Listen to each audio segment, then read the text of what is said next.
When I met Emma, she was about 17, and I was introduced to her mother by a friend, and it was a very, very difficult situation for her whole family. And when I met Emma the first time, she looked really devastated and scary. And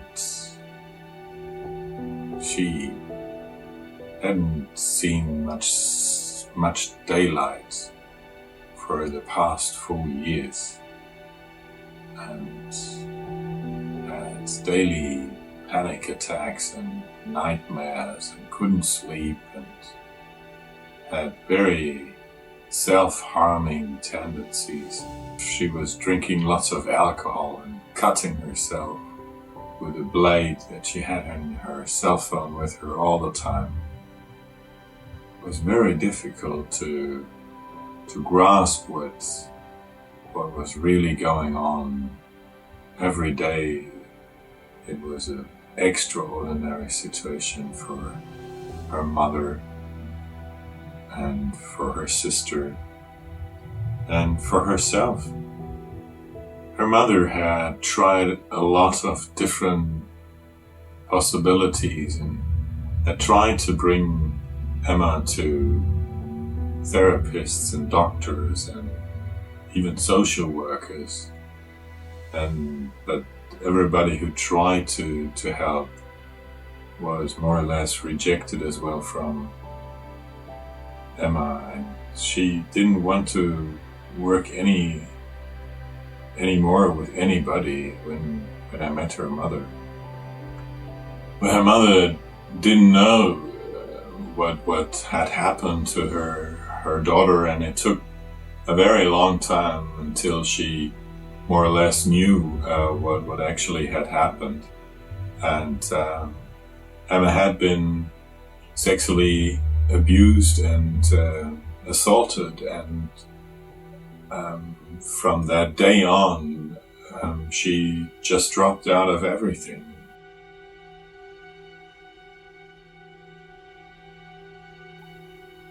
So it was a long journey to go, and we started working actually together only with her mother and supporting her and showing her possibilities and ideas and strategies to cope with this very difficult situation. And her mother was very interested and very grateful to find that a lot of these things really helped. A lot of these things helped very fast. And so it took more or less 3 months that Emma was really seeing and then getting interested in what her mother was doing and how her mother was improving, and how much she could take out of the support. So more or less 3 months after meeting her, she even went back going to school. Today, Emma, she's happily married with a wonderful husband, and she's having a wonderful girl. Almost everybody never could have dreamt of that she could cope.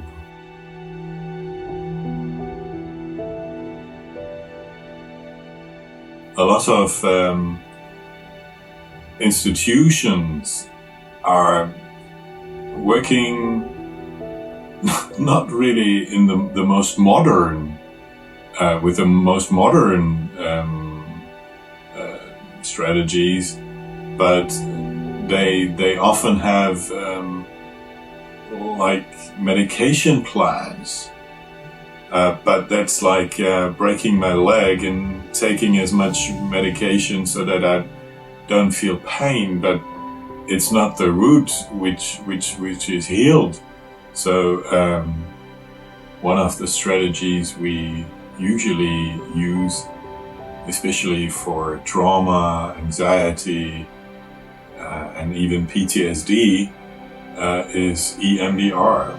And with the EMDR and the eye movement, we see fantastic and immediate reactions from the patients who can much more easily handle their triggers and overcome PTSD as a real therapy. And everybody can actually do that for themselves. But it's not well known what can be done to support.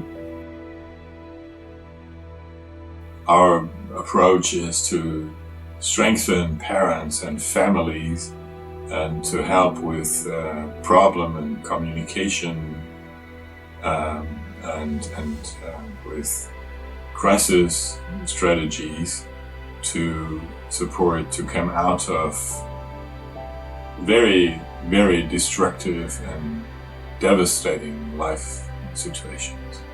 We have to bring this EMDR tool to a lot of people out there who could use it in therapy and to support especially traumatized people.